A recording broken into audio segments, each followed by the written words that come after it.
Hi, Livia.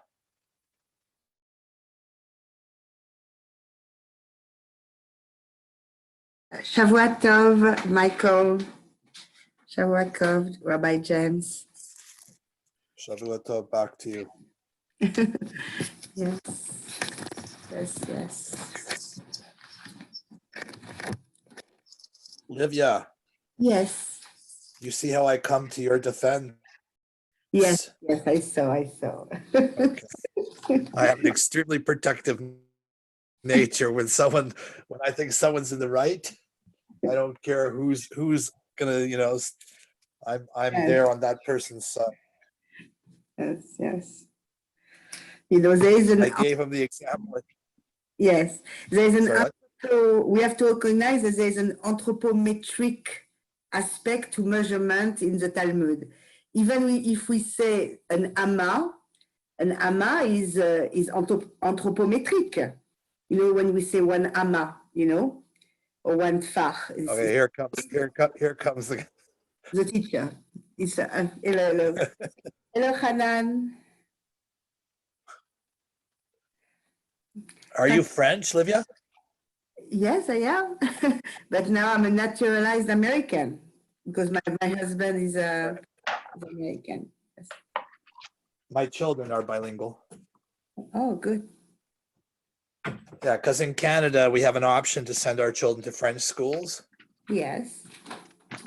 So I sent my children to French schools. Are you in Toronto? Yes. I'm French too. Yeah. From France or from No, from Morocco or France. where? Well, originally from France. Morocco, but I grew up in France. Right. So I have cousins that actually live in Toronto. Oh. What's their last name? Rightus, Alan Don't know and them. Danielle. Say the last name one more time. Rightus. Yeah, I don't know them. Sorry. I don't know this patronym. Is it a very widespread patronym? What? This patronym is very widespread, Miriam? Rightus? I don't know. I mean, it's his name. He's Ashkenazi. She is originally, she's my cousin from, she's my mother's cousin. And So I don't know how widespread it is. I couldn't tell you. I'm not familiar of this patronym. Reitzes. Yes, okay. And elephant, it comes from elephantine? No, that's actually, it used to be like two words. It's like El Afant, which was, it meant the medicine or the ointment or something like that. It was a family of doctors. Oh, okay. But that's not my maiden name. So that was my ex-husband's name, but I kept it. It's a nice name, actually. It's easy to remember. No, because it's a widespread Jewish patronym. You know what I mean? Elephant is a very, It's a huge family. It's Yes. a very, very large family. I mean, yes, my ex has like over 100 first cousins. Yes. So, yeah. my maiden name, the maiden name of my mom is Alush. Is very widespread. Oh, okay. Yeah, And I have one of the friends. station in the Torah. One of the station of the Torah is Alush, of the 40 station or whatever number station Yeah. was in the wilderness. So it's an easier Jewish name to have. That my maiden name is Tinestit. It's not Right. That's Algerian, right? Yes, Algerian, yes. And Timestit is, all the Timestit are connected. It's one family connected to one rabbi, but less famous. So, Livia, yes. Livia, the rabbi's here. Oh, the rabbi is here? Not a rabbi, so I'm not sure what we're referring to. Whatever. Guys, apologize, Eli, we didn't see you. I just came, don't worry. Shavua tov. He was listening to your Chodesh tov. Kodesh Tov. No, we didn't see. I didn't see you because I didn't do a gallery view. That's why, and I do apologize. Okay, don't apologize for anything. It's late at night. I know we have a lot to learn, God willing, tonight, tomorrow. I hope to do the Daf Yomi on Monday morning as well at 7:30. I am merit to. So we got a lot of learning this weekend, anticipation. Okay. So let's start today's daf Ayin Chet. And Dov Okay. told me that he got to the 2 dots, which is around 6 lines from the top. So I will just remind you we're in a new parak, and the theme of this parak is when you carry out on Shabbat, which we called the klal katan in last parak. When you carry out on Shabbat, the shear of what the isur of carrying on Shabbat depends on carrying an amount that's considered to be I'm going to use the word a respectable or a useful amount. And so we have been discussing, and we'll continue to discuss what that means for many, many items, okay? But the bottom line is it has to be something that has a function. And so the Mishnah said that water, that's what we're going to start today, 6 lines from the top, Mayin kedei lashof behem et hakilor. That water is useful for mixing a kilor, which is some kind of eye ointment. So, everyone's seen this, right? Eye drops come in very tiny containers. This is a very small shear. You would put some kind of, I don't know what it would be, oil or medicine, but you would put water in with it to to make it more liquid and then pour it on your eyes. So all you need is the amount of water that's necessary to make this kilor. Amr Abaya. Now says Abaya, let me lay out the principle for you so you can remember it all. Kol milta d'shchicha v'lo shchicha. Any object that has a common use and an uncommon use, meaning you usually use it for eating, let's say, but you once in a while use it, let's say wine is one example, right? You usually use it for drinking, but sometimes you use it for witch's brews or some kind of medicinal thing. In that case, Azlo Rabbanan Bater D'Shchicha Lekula. The Rabbanan went after the common usage, and if the common usage, let's say wine is a good example, is a revi'at, then the revi'at is a shear that you're not allowed to carry on Shabbat.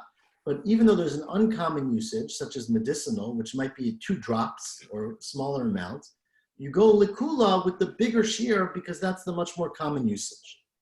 But if you have an object that has 2 usages that are shchicha ushchicha, they're both commonly used, right? And one is just one, let's say, we're going to see an example, eating it or using it for medicine. So there's 2 different common usages of an object. Then you have to go whichever one is smaller for Isra and Shabbat. Azul Rabbanan, Bater D'Shchicha, L'chumra. You have to go back after the one that's Shchiach, of course they're both Shchiach, but the one that's more Chamur, meaning the one that's a smaller shear. What do I mean, says Abaya? Take Yain, right? Wine. Shtiato Shchicha. Most of the time you use wine to drink, obviously. But Refuato, Lo Shchicha. Once in a while you'll use it for Refuah. That's not a common usage, but it happens, it's used. In that case, the Azur Rabbanan Bater Shtiato L'Shchicha L'Kula. You follow the use that's more common, even though it is more mekel. That's the use that you get for it. Meaning if you're carrying it out for medicine? Correct. It doesn't matter why. Well, so it's a little tricky. No. I'm going to try to avoid that question for a second. But meaning if you just carry out wine on Shabbat and you don't think about why you're doing it, the shear for wine is a revi'at, which is the drinking shear, not the 5 drops, let's say, which would be the shear for medicine. We did say, this is where it gets complicated, because we said in the last parak that if you specifically take it out with the function of using it for medicine, then the fact that you have that in mind will make it a carrying on Shabbat, even if it's less than the regular shear. So presumably this just means if you didn't designate it one way or the other. So you would go after the bigger shear, which is a kula. If, let's say milk, chalav, achilato shchicha, of course the common thing for milk is to drink it. Refuato lo shchicha, it's a much less common usage to use it for medicine. So there too, Azur Rabbanan Bater T'achilato L'Kula. They go after the shear of eating, which is the lower, meaning the higher shear, the more volume, which is a kula.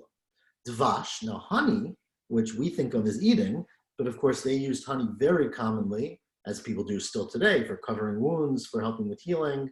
So dvash is achilato shchicha, and refuato is also considered shchicha.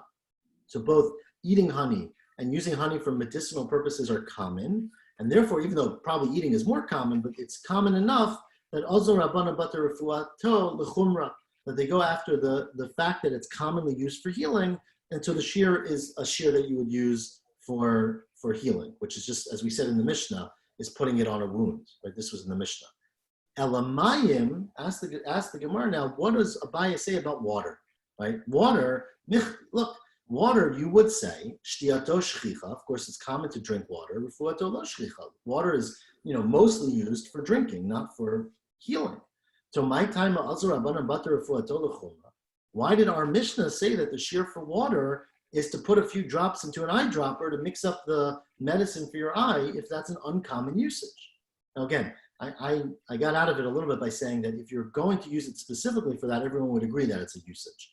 But let's say you're not specifically using it for that. So our Mishnah made it sound like it's always the case that mayim is just a few drops in order to put in your eyes.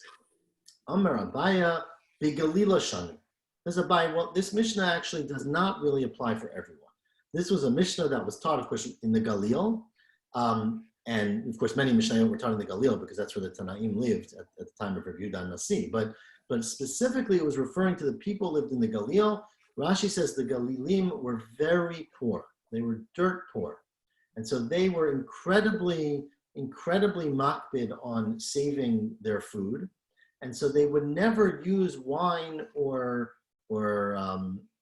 honey, or, well, maybe not honey as much, but wine and milk, let's say, in their eye ointments because they wanted to eat the wine and the milk. And so the only thing they would use in their eye ointment would be water. And therefore, in the Galil, water is a common thing that's used for the eye ointments. Let's put it that way. That's how Rashi says, explains it. Rabbeinu Hananel here is quoted. I have Rabbeinu Hananel on my Gemara. You might not all have it. But Rabbeinu Hananel says that it's because it was the water from the Galil. And Mei Galil, like what do they call Mei Eden, right? It's like Mei Galil, maybe from the Kinneret or one of the streams. The Mei Galil were very special waters and they had healing properties. And so we're talking about water from the Galil, which is commonly used for healing. So so not necessarily the people of the Galil, the water from the Galil. But either way, it's true that in a Stam case, says Abaya, water would be used for drinking and you would go after that usage. But this is a unique case either because the people are very poor or because the water is very special. Rava says, I disagree. Afilotema b'shar mikomot. No, the truth is that water has the shear even if you live in other places, or according to Rabbeinu Hananel, even if the water comes from another place. But the reason that it's a smaller shear is Kiddush Shmuel. Now, as Shmuel said, and Shmuel, remember, was a doctor, right? So, Kol shekene kiyano masu umetalali, anything that you put on your eye, that you use to wipe your moisture, not your moisture, but the medicine on the eye, masu means it will heal it. It will heal the eye, but it will also be metalali. It will also put a film on the eye. It'll be like a layer that over time will make you have trouble seeing. I don't know if it means you'll get cataracts or if you just, because if you put wine on your eyes, it's not good for you. Lebar mimaya, except for water, the masu, which will take away the illness, the lo metalali, and it won't make a layer on the eye. It won't cause some blindness or difficulty seeing.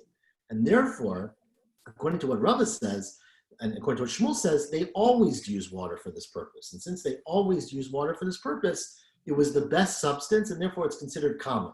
And since it's considered common, although clearly it's not as common as drinking it, but since it's a common usage of water, therefore it's usher on Shabbat to carry out even a few drops, which would be useful for this eye medication. I know somebody asked this question, but obviously you can't just carry, you have to have it in a receptacle or something, right? So, I mean, what? So it's a very good question, but let me, and I'm going to defer a little bit because Gemara is going to discuss it to some extent, but I would say that in general, you have to have a function, right? So if you're carrying out the receptacle only to carry out this thing, and this thing is not enough to make you usher on Shabbat, you wouldn't be carrying on Shabbat, right? So just to be clear, right, it has to be something that's done. It's not dependent necessarily on the size, it's dependent on the function. It has to be considered carrying. The question, of course, is if you could use the receptacle for something else, and we'll get to that in a little bit, I would say later, but for now we're putting that aside. Okay. Continues, and it's true about all these cases. Right. Continue the Mishnah, V'shar kol hamashkim b'revi'it, all other liquids, not water and not the ones we mentioned, would be a revi'it. Now, Tana Rabbana, the Braita expands on this. The Braita says, dam, let's say blood, and kol mine mashkin, all other liquids, all juice and things like that, would all be revi'it. Says Rabbi Shimon ben Elazar, I disagree with you about blood, because blood has medicinal purposes.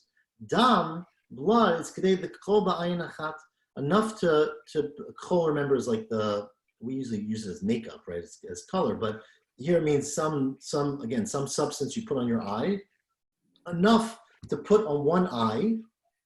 Why? Shekain kochalin libarkit. You would sometimes rub this blood concoction on your eye to heal barkit. I don't know if anyone has English and they tell you what barkit is.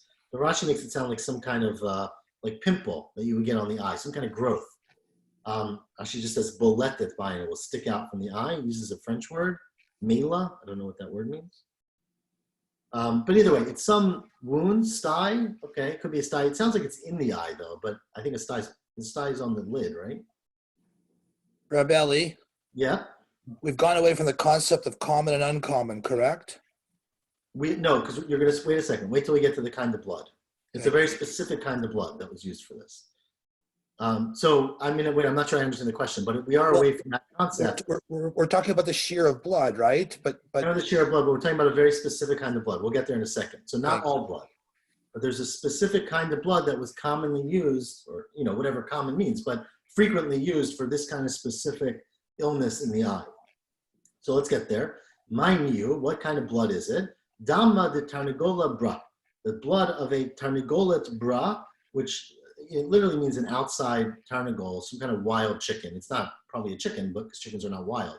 Some kind of wild bird that the blood of that specific bird was used for this illness, and therefore not all blood, because blood is usually not used for this, but blood specifically of that tarnigolet bra would be a smaller shear because you use it for this eye illness.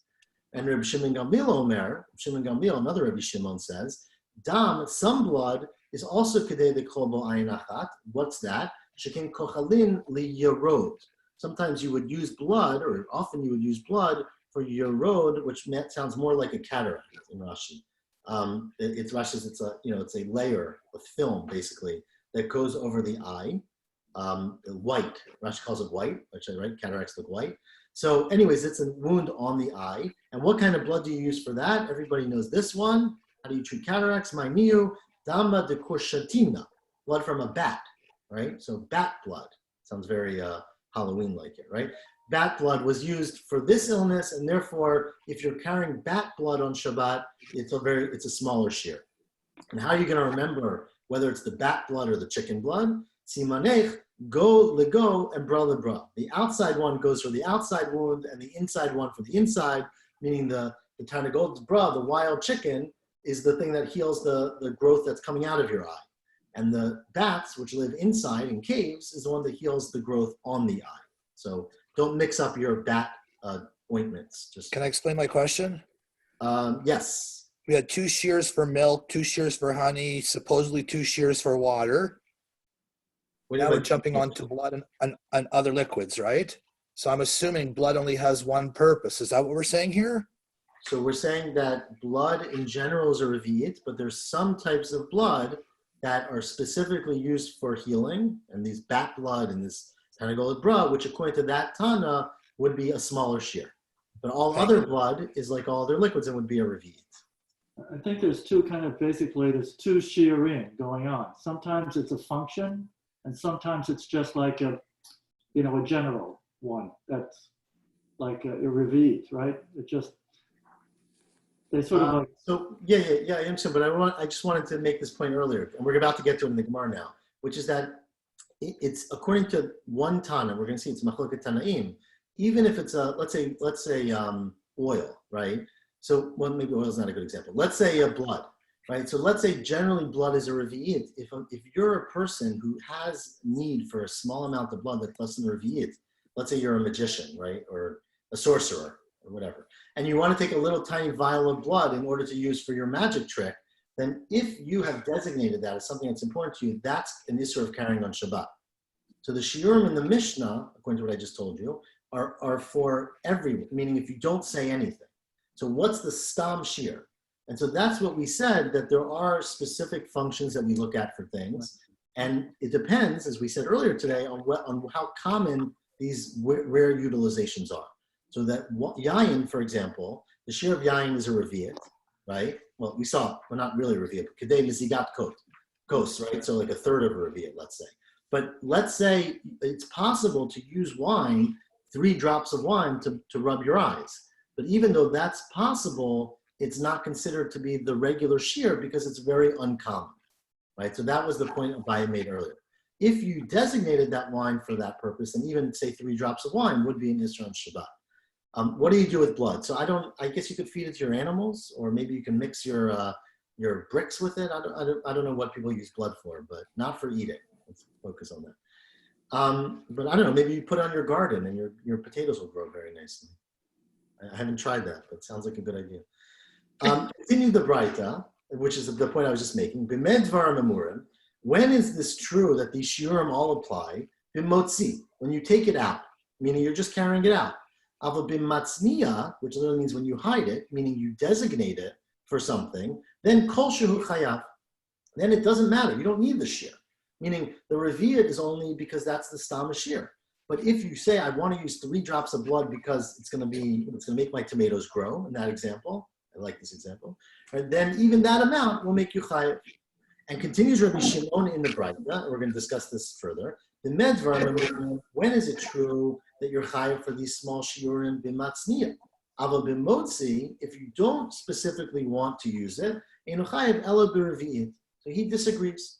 Umodim chacham, saying that the shear is bigger, meaning you're only chayav for a small amount of water, for example, if you specifically put it aside for that. But if you carry it out, you're only chayav with the revi'it. Umodim chachamim, the Rabbi Shimon, the motzi shofchen reshut harabim sheshiurim b'revi'it. But the chachamim, who often say there's a smaller share than a revi'it, they will admit to Rabbi Shimon that if you're taking out shofchim, which means water you're pouring out, like garbage, like a water that's excess, that's used from the toilet or from not the toilet maybe, from mopping your floor, that has to be a revi'it. It can't be a smaller share. So says the Gemara, let's try to understand this Braita. Amar Mar. The medvar memurim, the Braita said, when do we say all these shiurim b'motzi? When you're taking it out stam. Avo b'matzniya, if you are hiding it in order to take it, then kol shehu, then you're chayav with any amount. This is where I don't understand the language. What do you mean if you're hiding it? Atu matzniya lav motziyu? What do you mean if you're hiding it? You still have to carry it out, right? If you just put aside a little bit of blood and you didn't carry it anywhere, you're of course not chayav for carrying on Shabbat. Amar Abai says, you're right. This is what we mean to say. Where a Talmid, so basically the way Rashi, and this is complicated, but Rashi understands it to mean that we're referring to where the person who carries it out is not the person who hid it, who said this is something important to me. Meaning, it's the sorcerer's apprentice, let's say, right? So the sorcerer said, I think 5 drops of blood is really important for my magic trick, and you put it in a very small vial. So that person was Matzniya. But then their apprentice went, or someone, and carried it out. And so the person who carried it out is not the person who was matzniya it, but someone else was matzniya it and said, this matters to me, this is chashuv. And that's the chiddush. Says Abaya, hachabla yaskinan, b'talmid, you have a student, she'amar lo rabo, his teacher, or in my case, his master, right, said to him, lech u'panei li makom l'su'uda. Go and clear off my desk, I want to eat on my desk.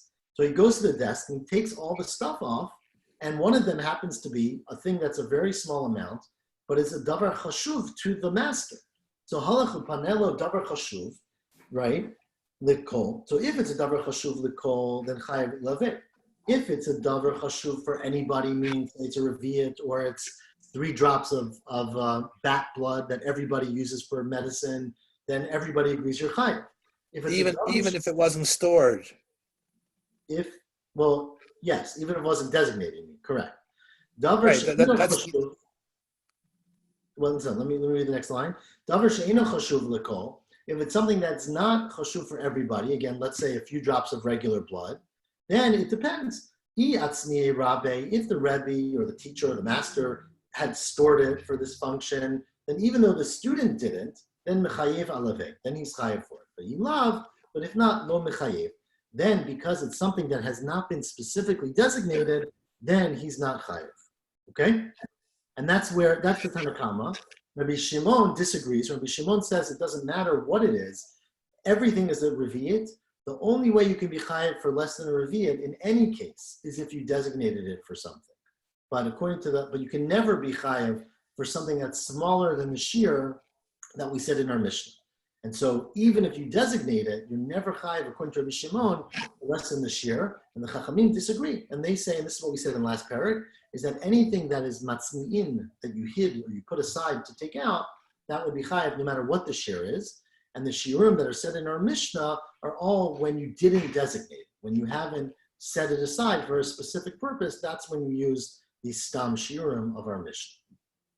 Continues the Mishnah, the final point was, this is the Braita. Amar Mar, Modim Chachamim, the Rabbi Shimon, the Chachamim admit to Rabbi Shimon, b'motzi shofchin or shetarabim sheshiram b'reviyat, that if you take shofchin, water that's been poured out, meaning it's no longer usable, you're chayiv for reviyat. Says, well, what do you mean? Why are you chayiv for anything?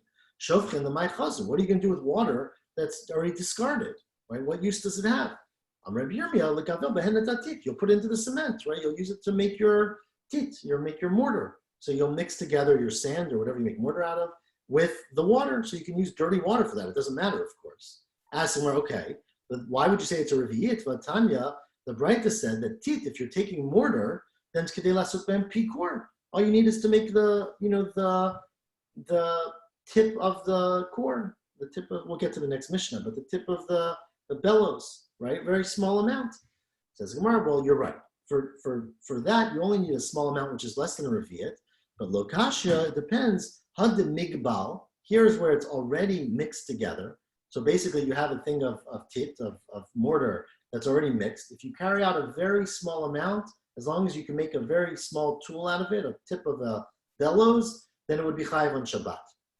But hadalo migbal, but if you haven't yet mixed it, you're not going to carry out a small amount of water to make a teaspoonful of mortar, because no one starts doing work just for that small amount. If you shot ein adam terech the gavel tit lasot pikor, you're never going to start mixing cement, right, just to make a dime-size amount. If you have a lot of cement, you might take a small amount just to fill out a hole in your garage or something. But you're not going to start doing it unless it's a reasonable amount, and the reasonable amount is a reviyat. It has to be, which is a very small amount too, but it's at least a reasonable amount, and that's what you need to be chayav. Continues the Mishnah. The next group of things is objects. Hamotzi chevel. Let's say you're carrying out a rope. So then it has to be kedei lasot ozen the kupa. You can make a ozen, which means an ear, but means a handle for a kupa, for a basket, right? So you have to be able to tie it together to make some functional thing out of it. Gemi, if you have a gemi, which is a reed, right? So obviously much weaker. Then it's kedei lasot talai the napal lekivra, to make a talai, which is like a little hook, not a hook, I guess, but a small round shape to hang it on the wall that you can make for your sifter or your sieve, right? Which are lighter, of course, because gemi is lighter, but that's a smaller shear. Rabbi Yehuda Omer, Rabbi Yehuda says, kedei litomi menu midat minal the katan. The reed, right? How do you measure your feet, let's say, or your kid to make a shoe or a coat for a katan? So you take a reed, right? You put it next to their foot or next to their elbow or whatever you're measuring, and you mark out how much the size is. So that's a very small amount. So it has a function, even sort of if it can be used for measuring clothing for a child. Niyar, what about a piece of paper? I don't exactly know what they made paper out of back then, but a piece of paper. Oh, sorry, Rashi says from grass. Okay, a piece of paper. So then, kedei l'chtov alav kesher machzin. It has to be, James says they made paper out of flax. Okay. I think maybe papyrus? What's papyrus? Grass? Yeah, it's a reed, yeah. Reed. Okay. So whatever it was, kedei l'chtov alav kesher machzin. It has to be big enough that you can write the receipt from the tax collector, right? Let's say back in the day, you would take your boat down the Hudson River, so you'd have to pay tax, and you'd have to save the receipt so that the tax collector would write on it that the person paid. Now they didn't write, they would make a stamp, or they make, not a stamp, they make a symbol. And we're gonna see in the Gemara, the symbol consisted of 2 large letters. I guess 1 large letter would be easy to correct mistake, but 2 large letters, and maybe depending on the day of the week, right? It would say 2 things, and that would be the tax receipt that you already paid to go down the river. And hamotzi kesher machzin, if you have a tax receipt and you're walking along on Shabbat, you are chayav for carrying that because it's something useful, because you can use it to show that you paid the toll. Niyar machuk, now let's say you have a piece of paper that has been crossed out, erased, so you can't really write on it again because it's all dark, right? So what's the function that it has? You can't use it for writing, but you can use it to cover your small bottle of perfume. And so, what Rashi says is obviously a larger shear, right? Because if this was a smaller shear than writing, then that would be the shear for paper that you can write on too. But clearly, you need a little bit more in order to wrap around the bottle, but it still is functional. It's like, parchment paper, I guess, exactly like parchment paper. Or if you have a piece of leather, then that's kedei lasut k'miyah. That's to cover, some most understand it, to cover your k'miyah, to protect, or at least to write on but maybe to cover a little amulet that you're going to carry. Cloth, now if you have cloth, which is, again, high quality leather, writing quality leather, then you're not going to use that for your receipt, because no one would waste really, really high quality paper to scribble your tax receipt or your laundry list on. So what do you use a cloth for? Use a cloth for writing a Torah or tefillin or mezuzah. So therefore you need a kedei lichtov alav parsha ketana shebetefillin. You have to be big enough to write a parsha of tefillin, the smallest one, of course, the smallest parsha on tefillin, which is Shema Yisrael. So it has to be big enough to write the whole paragraph, not the words, right? The whole paragraph of Shema Yisrael, which is obviously quite big. Not that big, right? But it has to be substantial, and clearly it's much bigger than writing a receipt. And the reason is that you're never going to use this piece of cloth for writing a receipt. It's not smaller than a mezuzah. Mezuzah has the same exact Shema Yisrael, right? So it's the same shear. Correct? You can write those pretty small. They can write, but 2 letters is smaller than that, right? So they do write in pretty small, it's true. Continues the Mishnah, Dio, you're carrying out a die. How much die? So it has to be enough die to write 2 letters. Kichol, or to paint 2 letters. Kichol, if you're using, which again I said before was eyeshadow, is kedei lichol ayin achat. You only need it for one eye. We're going to see in the Gemara that there were, women sometimes would go out with one eye covered. So it would be useful to have makeup even to cover the other eye, because you only had one eye exposed. Devek, if you have glue, that's kedei litem b'rosh hashifshef. This is fascinating. We'll talk about this, but this is to put on top of a shifshef is like a piece of wood, like a steak. So they used to have stakes that they would put up, and they would coat it with glue so that birds would fly and land on it and would be stuck. That was the way they would catch birds. Sounds very fascinating. I guess it had to be very good glue, right? But it would have to be enough for a bird to get stuck on it. Zefet v'gafrit, let's say you're talking about pitch or tar, that's kedei lasot nekev. That's in order to make a hole. Rashi explains that what that means is that you would have a kli that you would put like molten gorilla glue. You would put molten lead, not molten lead, molten silver. Rashi makes it sound like kesef chai. Right? You would put like live molten silver, and you would have a top of it. Of course, you'd heat it up, and then you'd have to put something on top of it, and then make a tiny hole in it. So you would cover the top of it with this piece of tar or pitch, and then in that piece of tar or pitch, you would make a tiny hole so you could pour it. You could pour out the molten silver, basically. So it has to be big enough, basically, that you can stop it up and make a hole inside of it, or whatever size that is. Shava, if you have wax, that's kedei litin al pi nekev katan. That's to cover the small hole. Charsit, now charsit, which is pieces, not cheres, which is clay. Cheres is earthenware. Charsit is crushed earthenware, or pieces of earthenware. That's kedei lasot pikur shel tzarfei zahav. That's to cover, I don't exactly know how they did this, to be honest with you, but they would use it to place the bellows for those who are making a gold, right? Those who are melting gold, you'd have to heat up, the fire, but I guess it was a very small fire. You would need a small bellows, and so you would use the charsit to support that. And Rabbi Yehuda Omer kedei lasot pitput. Rabbi Yehuda says that's to make a stand, basically, to support the bellows. And suben, for gold makers, again, I'm not exactly sure how much you need for these things. Suben, if you have suben, which are hay, right? Kedei litain al pi kor shel tzarfei zahav, it's to burn the fire. So and the amount that you would have to put on a fire to be useful. Again, I'm not sure how much that is. It's not that much. And sid, if you're talking now about sid, which is, someone translate sid for me?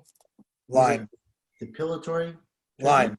Line, thank you, is kedei lasud kitana shelabanot. They would use it to take off hair, and they would use it for the, and again, the Gemara will discuss all of these in case you're curious, but it's even for, putting on the skin to get off hair from even a small girl, meaning a small amount. That's what kitana is. Rabbi Yehuda omer kedei lasud kalkal, and Nechemia omer kedei lasud undafi, and we'll see in the Gemara, these are referring to getting hair off your head or off your temples. But basically, they use them as a depilatory, and even a very small amount would be Isser Asr on Shabbat. Back to our, so this is the Gemara. Let's get to the first case in the Mishnah, Chevel. So we said that a rope, you need to be able to make a handle for your basket. But a reed, you only need to make a hook. That's why. Why can't the rope also be a small amount just to make a hook or a support to hang it on the wall? Says Gemara, because rope is thick and it's rough, it's going to ruin the sieve or the sifter, and so people don't generally use it for that function, and they only use it to carry their basket. So that's just the common usage. Taner Rabbanan continues the bright. There are more cases. Hutzin. If you're talking about hutzin are like the shoots that go out with. We had hutzin before. They go out with the lulav, so they're on a palm tree. The hutzin is kedei lasot ozen l'sal kfifa mitzrit.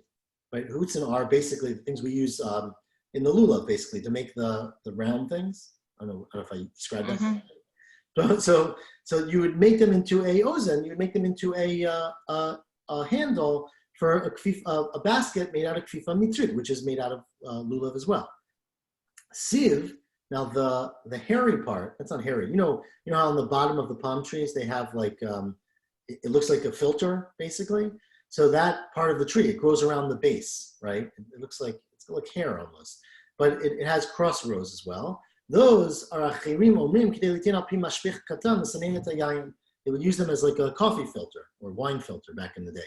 So it has to be something you could put on a very small mashpich, a small funnel to sanein. How do you translate sanein in English? To sift, I guess. Not sift, to strain the wine. A revav, now a revav, which Rashi says is like a piece of fat, basically, congealed fat that you use. That is kedei l'such tachat aspagin. That's, you would put it underneath your pot, your aspagin. Rashi says a kik, an egg, an omelet. I'm going to say, though that's not what it means, but a small piece of food that you would use this fat for to cook. Ketana, sorry. The kama shiura, how much is that amount? Kisela, the size of a small coin. Aiva tanya grogeret. We learned somewhere else that it's the size of a grogeret, of a nut. Says, well, you're right. That's the same amount. It's just different ways to measure it. And muchin, if you have muchin, which is like cotton. Right. So parts from a extra. I was going to say wool, but it's not wool, right? Extra parts of cloth. So there, kedei lasot kadur ketana, it's to make a small ball, I guess for your ping pong ball. The kamashir egos, that is the amount of this material as the size of a egos, of a almond. So anyways, these are small amounts. Now back to our Mishnah. The Mishnah said niyar kedei l'chov of kesher mochsin. The size of a piece of paper is so you can write this receipt from the tax collector. Tana, now the Braita explained, Kama kesher muchsin, how big is that? Shtei otiot. It means 2 letters. Okay. Ask the Gemara, so it's a little, the girsa here is not so clear. I'm going to read maybe this girsa. It's a little easier. That if you read it this way, it makes it a lot easier. But let's say shtei otiot shel kesher mochzin. The Aruch has another girsa that says shtei otiot b'ktav yivani, meaning 2 letters in Greek letters. But the point of this Braita is that they're not regular letters. It's not the way you would normally write 2 letters. It means large letters, either because it's a different language or because it has to be recognizable, so that you don't want to just scribble down 2 small letters. They're larger than your regular letters. As but we learned in another Braita, hamotzi niyar chalak. If you bring out a blank piece of paper, if you can write 2 letters, you're chayav im lav patur. It doesn't say anything here about them being special letters. It just says regular letters. So how can you say you need to have 2 large letters? Rav Sheshet says, Rav Sheshet, well, what the Braita means is, my shtei otiot, it means shtei otiot shel kesher mochsin. It means 2 letters that are used for kesher mochsin, meaning large font, right? Large letters. Rava says, no, that's not what it means. It means regular letters. Shtei otiot didam. But however, you need to have beit achiza. You also, remember, when you write on a piece of paper, used most of the time, you have to hold on to it or it's hard to write on. And so anyone who's tried to scribble on a very small piece of paper knows that you have to be able to hold the paper down in order to scribble those 2 things on the paper.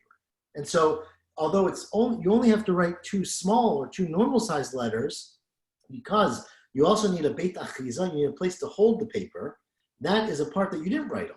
And so the combination of your 2 small letters that you wrote, 2 regular sized letters, and the blank place where you held it equals 2 large letters. And so it turns out to be the same shear, though there's a different way to describe it. Ask the Gemara, Meitvei, there's another brisa which expands, and we're gonna have a question. What does the brisa say? Hamotzi niyar machuk. Let's say you carry out a piece of paper that has been erased, meaning you can't write on it anymore. It's totally ruined, but it was once written on. Or let's say you have a shtar parua. You have a document that says that somebody, lent me $100, but it's been paid off. So it's not useful anymore. Says the Braita, Im yesh beloven shelo kedei lechdov shtei otiot. If let's say there's enough on the white, meaning the non-written part of the shtar or the piece of paper, to write 2 new letters, o bikulo, or if the whole thing is, let's say, written on, but it's big enough, kedei lechrocha pitz luchit ktana shel yatim, it's enough that you can wrap it around your bottle of perfume, then you're chayav. Yimlav patur. If not, you're patur. Now, remember, so this is a piece of paper. It's been written on, so it's not useful anymore because it's crossed out. Or it's not, or it's erased. But if there's enough white left behind, enough clear to write 2 letters, you'd be chayav. And if not, it has to be big enough to wrap around your bottle. So Bishlal Rav Sheshet, Amar Mai Shtei Otiot, when Rav Sheshet said the word Shtei Otiot meant 2 letters, meant 2 big letters, Shtei Otiot Shel Kesher Muchsin, Shaper, that's what the Braita means. But according to Rava, the 2 letters meant 2 regular letters, but we were assuming that you had to have another section where you held it in order to write. Here, you don't assume that at all. Because here, remember, it's a shtar that was already written on. So why can't you just hold it in the place that was already written on and write your 2 small letters? So according to Rava, why not? It's not big enough. The Rava Damar state otiot didan ubeit achiza, dahainu kesher mochsin, because that equals the kesher mochsin. Hacha beit achiza lo tzarach. Here in the Braita, why do you need to write? Why are you chayav? If you write 2 small letters, right? Rava made it sound like the reason you're chayav with 2 small letters is because you always have extra space where you have to hold it. And so the combination of 2 small letters plus the extra space equals the 2 letters of a kesher mochsin. And that's why you're chayav. But in this case, it makes it sound in the Braita like if you can just write 2 letters, even if you have no blank space, because you don't need blank space here, because you can hold it in the ruined part of the shtar. And so in that case, the Braita makes it sound like you're chayav, and our Mishnah said you're not. And according to Rava, that turns out to be a kasha. So we don't have an answer for that. Are we talking about a blank piece of paper that's large enough to write 2 letters, or we're talking about a piece of paper that actually has 2 letters on it? So we're talking about a blank piece of paper, and it has to be useful for something. So in order to qualify as useful, it has to have a space where you can write 2 letters. Okay. Mishnah also said, to your point, that if you carry out something that has 2 letters on it that's useful, right, a kesher mochsin, you're also chayav. But that's useful because it's a receipt, and you're going to show it to them. We're going to get to this in a second, to use as a function. But we're talking here about something which is blank, and the question is, can you use it? Okay. Is it useful? Right. But if it has the letters written on it, then it is useful. So therefore, you can't. Right. So if it's a shtar that's parua, for example, right, then it has no use anymore. It's a shtar that was already paid off. So if it's no use, then you can carry it, and if Correct. it's useful, you can't carry it. Right. And according to Rava, Okay. Yeah. according to Rava, even if it is, I'm trying to understand Rava. So he's saying you can hold it where the erasing part or the ruined part. Wait, so our Mishnah said, when we get to our Mishnah said you have to have 2 letters that are big letters like kesher mochsin. There's another Braita which said you only need to write 2 regular letters. So Rava understood. Rav Sheshet said that Braita means you need to write two big letters, that you misunderstood the Braita. When it says two regular, it doesn't say regular, it says two letters stam, it means two large letters. Rava said, no. The second Braita means two regular letters. But the reason that it's not disagreeing with our Mishnah is that it's assuming that you have space for two regular letters plus a place to hold it, to write them. And that combination will mean two large letters. And so there's no disagreement in the Braita. The problem with Rava was that this other Braita makes it sound like if you have a discarded shtar, right, as long as there's enough open space in it to write two letters, that's chayav on Shabbat, which again, according to Rav Sheshet, means two large letters. So that's exactly what our Mishnah said. But according to Rava, that it means two regular letters, it's not clear why that's the same thing as our Mishnah, because you don't really need a blank space to hold it here because you have the ruined space to hold it. And so we ended up with a kasha. We don't have a resolution for Rava. Rava might say something simple like you don't want to hold it by the ruined spot or whatever. But Rava's not arguing with our Mishnah. He just has trouble understanding how to read the Braita to be consistent. But no one's arguing that you need to have two large letters or space, for two large letters in order to be chayav for carrying it on Shabbat. Now the next case is what about a receipt? So not a blank piece of paper, but Tanur Rabbanan says the Braita, Hamotzi Kesher Muchsin. You have your physical receipt, right? You paid before Shabbat, hopefully, for your train ticket, right? And it says on it that it's got two letters, like today's date maybe, that says you can cross the river today. So, or maybe not crossing the river, but anyways, walking down the river.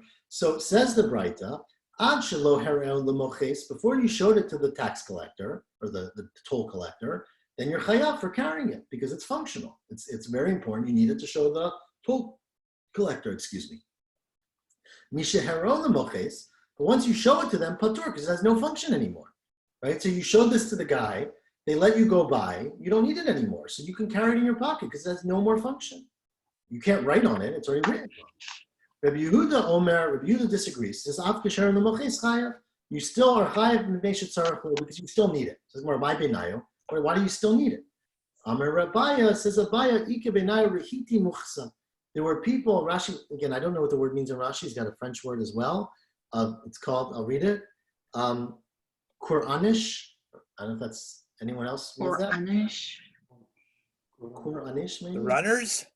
So that's what it says. Currency, like currency or something? That mean running in French? Our school translates the tax collector's runners. Right. So my hago it says ratzim, but I don't know if I don't know what the word means in French. Either way, what it means is Rashi explains is that they had like a secondary business, and people who would go after you pass the tax collector, like after you pass the toll booth, people would run after you because some people would sneak around or would go through while the toll collector was in the bathroom or something, and they would be like they got like half the money maybe. It doesn't say that detail. To sort of check afterwards. And so according to Rabbi Yehuda, because there are people who would still come to you and say, I want to see your tax receipt, you need the receipt, and therefore it has function. And according to Tanakama, you would just say, you wouldn't really need to answer these people. That's one answer. Rava says that there was a different kind of thing. There was moches gadol, moches katani kabenayo. There was a big tax collector and a small tax collector, which meaning that there was there was the major person and there were the minions. There were the minor people. And so really you only have to show it according to the Tanakama, to the major one. If you showed it to the major one, you don't really have to worry about all the other people. You just say, I showed it to your boss and they'll listen to you. But according to Rabbi Yehuda, they would often drag you out and drive you crazy. And so you want to keep it to show to those people. So these are very technical details. Rav Ashi says, no. Chad moches ikabenayo. We're talking about where you're only talking about, one, you already showed it to one moches, right? So you showed it to the first, let's say you have to pay every 10 miles, right? Or whatever, 3 miles. So you showed it to the first one. But the question is, you want to save your tax receipt to show it to the next tax collector. Why? It doesn't count for that guy. But because you could see I'm a law-abiding citizen. I always pay my taxes. Look, I have receipts from 5 other people. And so there would be some benefit in holding on to the receipt because it establishes your credibility as someone who is paying your taxes. It's not a bulk discount, no. It's just that it helps you show that you in fact are paying your taxes, and therefore you would find some benefit in holding on to it. And the Tanna Kama says that's a very minute benefit, and we're not going to count it as carrying on Shabbat for that small amount. I thought you're not supposed to Like a little more extrapolate if you're from tired. Shabbat. I don't get the case. I mean, what is this guy doing? Or why is he, or it doesn't matter. Well, let's talk about it. So you're walking down the road. Let's say I'm walking to Yonkers, but on the way to Yonkers on Broadway Ave, right, or whatever the equivalent was, Okay. there's a collector. And so if I have a receipt, right, and I'm carrying it, it's considered carrying on Shabbat because I'm carrying something that I have a function for on Shabbat. So therefore you can't, if you know this in advance, Can't go. you can't go. Right. But let's say I showed it to him on Erev Shabbat, and I'm resting on the side of the road, and I picked up my journey now, and I'm traveling the rest of Shabbat. It's not a problem carrying it. I don't know why I would want to, because there's no function. It has no benefit. I already showed it to the tax collector. I already got it from him. If you need it, you can't use it. And if you can't use it, you can. And it's okay. It's But Rabbi Yehuda says that even if you already used it, there is some benefit in carrying it, either because these other guys run after you or whatever, and therefore you also can't carry it. Therefore, you can't carry it. But look, the question is, if you did it, are you chayav? Right. You can't carry Yankees tickets, correct? But it's all on phones now, anyways. So. Okay, maybe we should stop. I think is that okay? That's fine. Yeah, we'll have a long daf tomorrow, but it's late. I feel like. Okay. Rabbi Ali, You should call. Shkoyach, excellent delivery. Yes. Yishar koach. Thank you. Did you hear me, Rabbi Ali? Yes. Shkoyach, excellent job. Thank you. I hope you could join us tomorrow. Chodesh Tov, everyone. Shavua Tov. Eli, I find it interesting that to say receipt, instead of saying Kabbalah, they say Kesher. Don't you find that interesting that to have a receipt to acknowledge, it creates a relationship, or the possibility of a good relationship. That's interesting. Yes. Fascinating. Chodesh Tov. Okay, Chodesh Tov. Good night. Shalom.